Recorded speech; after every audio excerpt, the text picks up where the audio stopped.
Good morning, everyone. I am Pastora Grace. So today I want to share the Word of God, from Ruth, and I want to talk about from poverty to liberty. Ruth 1:20 to 21. Don't call me Naomi, she told them. Call me Mara, because the Almighty has made my life very bitter. I went away full, but the Lord has brought me back empty. Why call me Naomi? The Lord has afflicted me. The Almighty has brought misfortune upon me. So Boaz took Ruth, and she became his wife. When he made love to her, the Lord enabled her to conceive, and she gave birth to a son.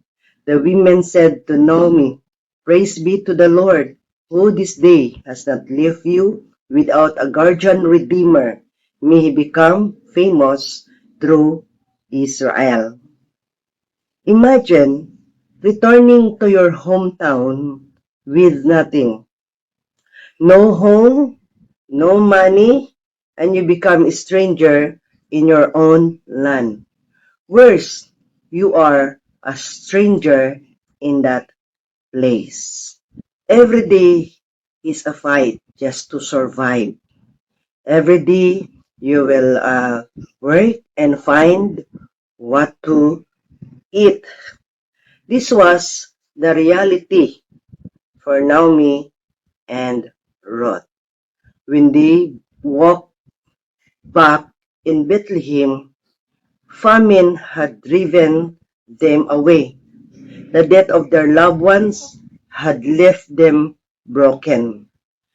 Naomi even renamed herself Mara, which is bitter, because she felt that God had emptied her life in every good thing. But the book of Ruth reveals that God does not leave his people in poverty. He is a God who lifts the lowly and redeems the lost and lead us from bondage to liberty. So in this story, we will see how Naomi and Ruth experience poverty. Even Naomi, she don't want to be called Naomi because she feels the miserable life. She experienced the miserable life. That's why she told the women to call her Mara. You need to have a bitter life is a miserable life. They have nothing. They are empty-handed. But despite their conditions, our God is the God who provides. So despite their conditions, we will see the hand of the Lord in their lives. One day, Ruth said to Naomi, Let me go to the fields and pick up the leftover grain. Behind anyone in whose eyes I find favor. Then Naomi said to her, Go ahead, my daughter. So, next, we will see God's provision in their lives. Ruth chapter 2 verse 14, Boaz asked the overseer of his servants, Who does that young woman belong? Boaz saw Ruth in the fields. She said she is a Moabite who came back from Moab with Noemi. So the overseer replied to Boaz. So Ruth found favor in the eyes of Boaz because Boaz told Ruth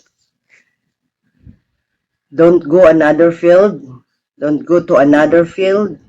Stay with the woman. And I told them not to lay hands on you. Drink if you are thirsty. So Boaz said,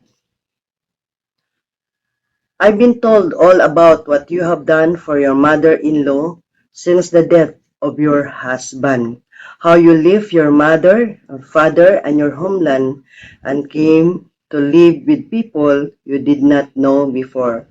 May the Lord repay you for what you have done. May you be richly rewarded by the Lord, Boaz said to Ruth. You know, like Jesus, Boaz saw Ruth in the field. Jesus saw us, our condition, our situation, and even everything that we have need. In fact, the Bible says in Matthew 9:36, when Jesus saw the crowd, he had compassion on them.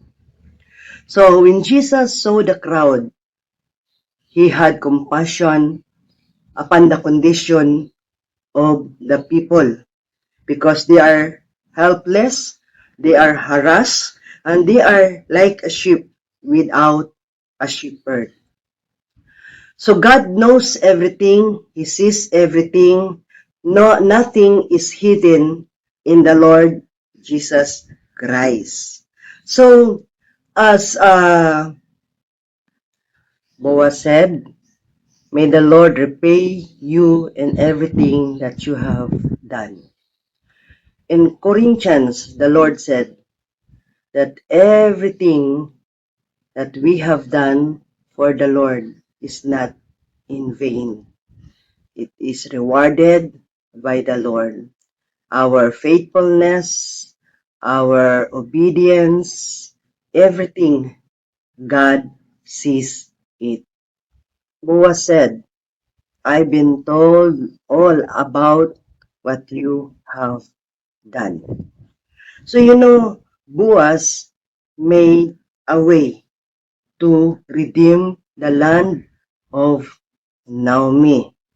Then we will see here in Ruth chapter 9, then Boaz announced to the elders and all the people, today you are witnesses that I have brought from Naomi's all the property of Elimelech, Kilion, and Malon.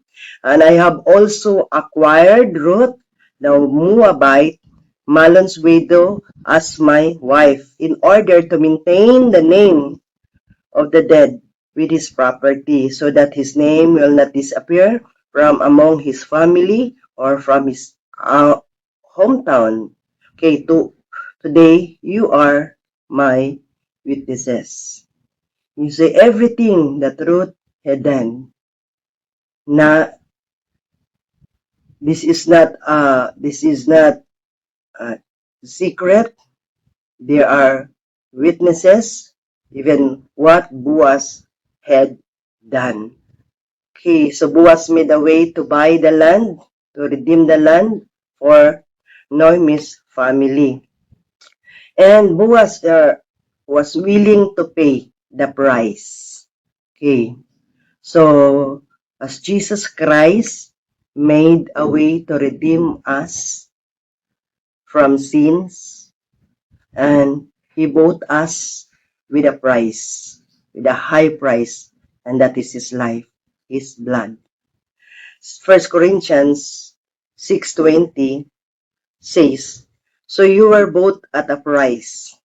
Therefore, honor God with your bodies. Boaz married Ruth.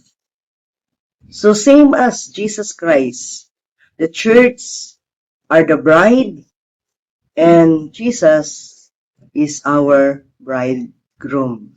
So we're still waiting for our bridegroom to come. So as Ruth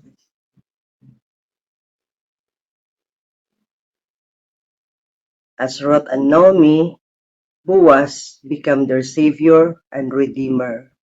So for us, Jesus, our Savior and Redeemer.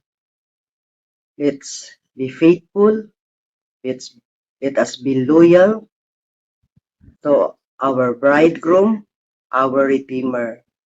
The Lord bless you from poverty to liberty.